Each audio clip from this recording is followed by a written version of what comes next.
Assalamualaikum warahmatullahi wabarakatuh. Perkenalkan, nama saya Dimas Adi Wijanoko Putra dengan NPM 211501106. Di sini saya selaku ketua dari kelompok 7 yang memberikan video pembelajaran dengan materi paragraf. Izinkan saya untuk memperkenalkan kelompok kami sebelum memulai video pembelajaran ini. Yang pertama ada Atma Seta Ramadan, yang kedua ada Davi Noktadan, yang ketiga ada saya Dimas Adi Wijanoko, yang keempat ada Khalila Putri, dan yang kelima ada Zulfa Afifah. Kemudian selanjutnya langsung ke video pembelajaran, yaitu pengertian paragraf yang akan disampaikan oleh teman saya.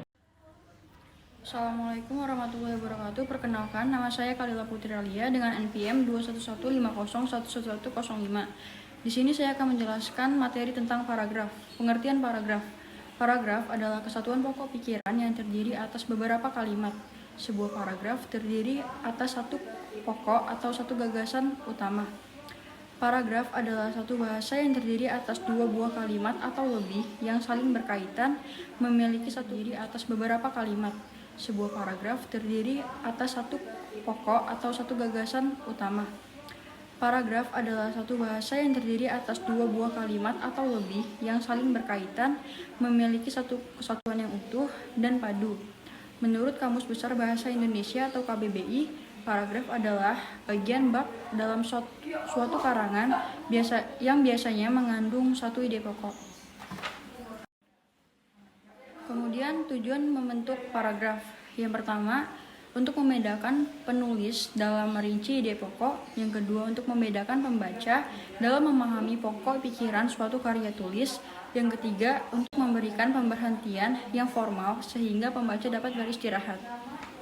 Selanjutnya, ada fungsi paragraf. Yang pertama, untuk mengekspresikan gagasan tertulis ke dalam kalimat yang tersusun secara logis. Yang kedua, untuk memudahkan penulis dalam mengatur gagasan. Yang ketiga, untuk menandai pergantian gagasan baru di setiap paragraf. Yang keempat, untuk memudahkan pembaca dalam memahami tulisan. Selanjutnya ada unsur paragraf. Unsur paragraf terbagi menjadi 5. Yang pertama, topik atau gagasan utama. Topik atau gagasan utama adalah unsur yang paling penting karena unsur inilah yang menjadi isi dari keseluruhan paragraf. Yang kedua, ada kalimat utama. Kalimat utama adalah kalimat yang mengandung suatu gagasan utama yang diletakkan secara tersirat. Kalimat utama juga sebuah kalimat yang sifatnya umum. Yang ketiga ada kalimat pendukung. Kalimat pendukung yaitu suatu kalimat yang mengandung gagasan-gagasan penjelas. Kalimat ini mempunyai fungsi untuk menguatkan atau mendukung gagasan utama yang ada pada kalimat utama dengan cara memberikan data berupa fakta atau opini. Yang keempat ada transisi. Supaya menjadi sebuah paragraf yang padu, kalimat-kalimat di dalam paragraf disusun dengan menggunakan transisi atau konjungsi. Ada dua macam konjungsi yang biasa dipakai. Yang pertama ada konjungsi intra-kalimat. Konjungsi intra-kalimat ini adalah kata sambung yang menghubungkan antara induk kalimat dan anak kalimat. Contohnya yaitu dan, tetapi, karena, agar, dan lain-lain. Yang kedua ada konjungsi antar kalimat. Konjungsi antar kalimat ini adalah sebuah konjungsi yang menghubungkan antara kalimat-kalimat yang ada di dalam paragraf. Contohnya yaitu oleh karena itu, namun, terlebih lagi, dan lain-lain. Kemudian yang kelima ada penegas. Unsur ini tidak terlalu penting di dalam sebuah paragraf karena tidak semua paragraf mempunyai penegas. Fungsi dari penegas ini untuk menambah daya tarik sebuah paragraf. Assalamualaikum warahmatullahi wabarakatuh. Nama saya Zulfa Afifah dengan NPM 211501104. Saya akan menjelaskan materi tentang jenis-jenis paragraf. Jenis-jenis paragraf dibagi menjadi 3, yaitu paragraf menurut posisi kalimat topik, menurut isinya, dan menurut fungsinya.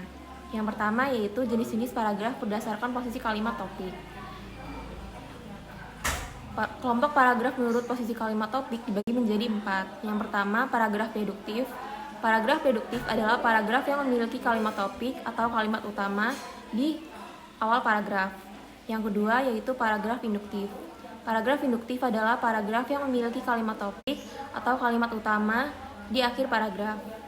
Yang ketiga yaitu paragraf deduktif induktif. Paragraf deduktif induktif adalah paragraf yang memiliki kalimat topik atau kalimat utama.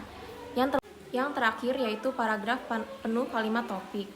Paragraf penuh kalimat topik memiliki kalimat topik atau kalimat utama di seluruh paragraf. Jenis paragraf ini terbentuk dari kalimat topik atau kalimat utama dari sebuah paragraf. Hal ini menyebabkan tidak ada satupun kalimat dalam paragraf yang tidak termasuk ke dalam kalimat topik atau kalimat utama. Selanjutnya yaitu jenis-jenis paragraf menurut isinya.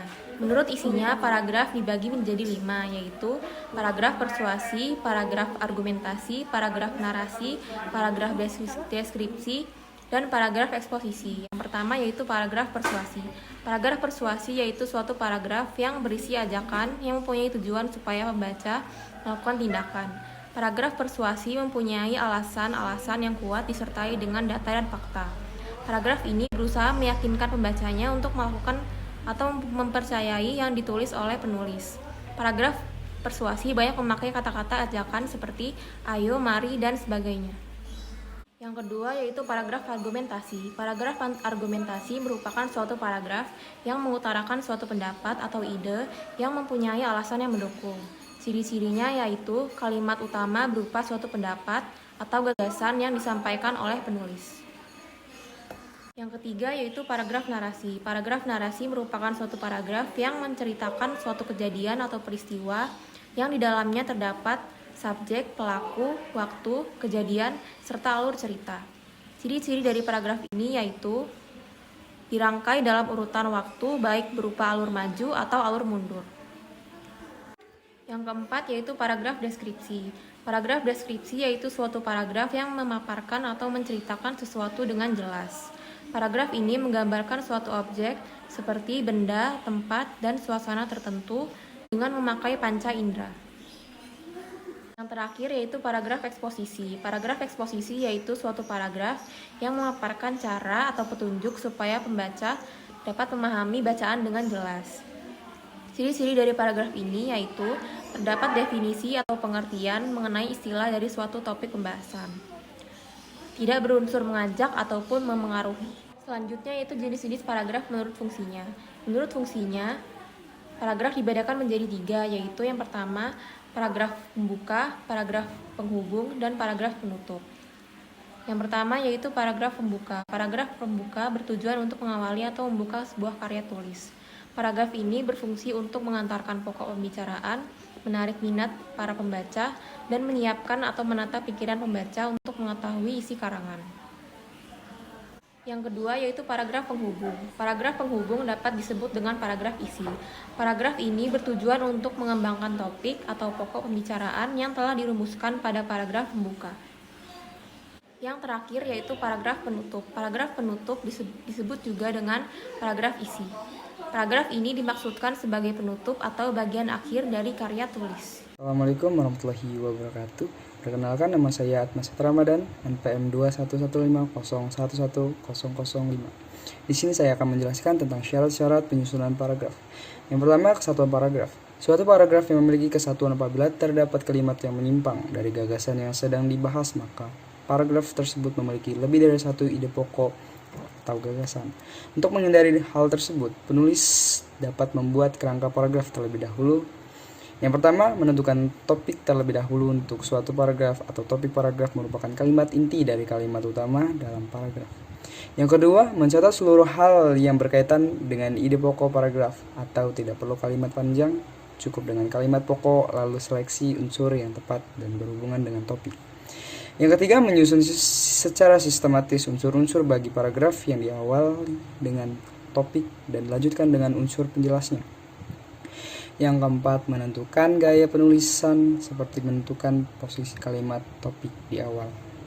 Selanjutnya, kepaduan paragraf. Kepaduan paragraf dapat tercipta apabila aliran kalimat yang dibaca lancar dan logis. Permasalahan yang muncul dalam sebuah paragraf adalah kalimat tersusun secara tidak logis dan memiliki logika berpikir yang tidak jelas. Bahkan, terdapat beberapa kalimat yang tidak berhubungan dengan kalimat topik.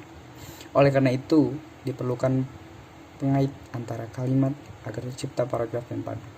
Selanjutnya, pengembangan paragraf. Pengembangan paragraf adalah penambahan keterangan dalam bentuk kalimat penjelas terhadap ide pokok atau gagasan dalam kalimat pokok. Penambahan ide atau rincian gagasan utama dilakukan dengan dalam urutan. Kalimat utama dan kalimat penjelas. Ciri-ciri kalimat utama. Yang pertama, kalimat utama merupakan kalimat lengkap yang dapat berdiri sendiri. Yang kedua, mengandung permasalahan yang dapat dirinci dan diuraikan secara lebih lanjut. Yang ketiga, memiliki arti yang jelas tanpa dihubungkan dengan kalimat lain. Yang keempat, dapat dibentuk tanpa kata sambung dan frasa transisi. Ciri-ciri kalimat penjelas. 1. Merupakan kalimat yang tidak dapat berdiri sendiri atau dalam sudut arti. 2. Arti kalimat penjelas atau kalimat pendukung dapat diketahui jika dihubungkan dengan kalimat lain dalam satu paragraf. Yang ketiga, memerlukan bantuan kata sambung. Yang keempat, isi dari kalimat pendukung dapat berupa rincian, penjelasan, contoh, dan data tambahan. Assalamualaikum warahmatullahi wabarakatuh. Perkenalkan, nama saya Davin Oktania Nugroho dengan NIM 21550110014. Di sini saya akan menerangkan kerangka paragraf. Kerangka paragraf adalah suatu rancangan yang terdiri atas gagasan atau ide pokok karya tulis yang disusun secara sistematis. Kerangka paragraf dapat dibuat sebelum menyusun suatu paragraf. Membuat kerangka paragraf digunakan untuk membantu penulis dalam menentukan ide pokok paragraf dan mengembangkan paragraf. Berikut ini salah satu contoh dalam menyusun kerangka paragraf. Topik, jenis sampah, penjelasan, organik, mudah busuk, misalnya daun dan sisa makanan. Anorganik, yaitu sukar membusuk, misalnya seperti plastik dan kaleng. Selanjutnya ada pengembangan paragraf. Yang pertama, teknik pengembangan dengan klimaks. Teknik pengembangan paragraf dengan teknik klimaks diawali dengan gagasan yang dijelaskan secara rinci ke dalam gagasan bawahan atau pendukung. Rincian gagasan bawahan dengan kalimat penjelas diawali dengan posisi yang lebih rendah dan secara bertahap, berubah menuju ke arah kalimat penjelas yang lebih tinggi posisinya, hingga pada akhirnya berada pada posisi paling tinggi atau klimaks. Yang kedua yaitu teknik pengembangan dengan sudut pandang. Yang pertama, teknik pengembangan berdasarkan urutan ruang. Pengembangan paragraf dengan teknik ini dilakukan berdasarkan urutan ruang. Penulis harus menguraikan secara berurutan dari yang pertama dilihat, kedua, ketiga, dan seterusnya. Yang kedua, teknik pengembangan berdasarkan urutan waktu. Teknik pengembangan ini menggunakan urutan waktu maju dan urutan waktu mundur.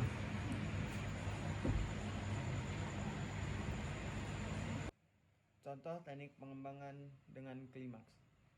Komputer generasi pertama memiliki ukuran yang sangat besar dan memiliki berat yang dapat mencapai 30 ton.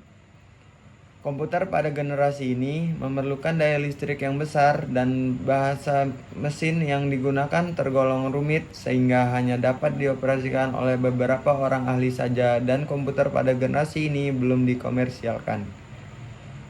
Komputer generasi kedua memiliki ukuran tub vakum yang lebih kecil dari generasi sebelumnya, menggunakan memori yang inti magnetik dan menggunakan bahasa mesin berupa bahasa assembly. Ukuran komputer generasi ketiga menjadi semakin kecil dan memiliki kemampuan yang lebih baik dari generasi terdahulu. Perangkat keras di generasi ini semakin berkembang. Hal ini ditandai dengan munculnya IC dan mulainya berkembangnya teknik programmer berupa berbagai macam software.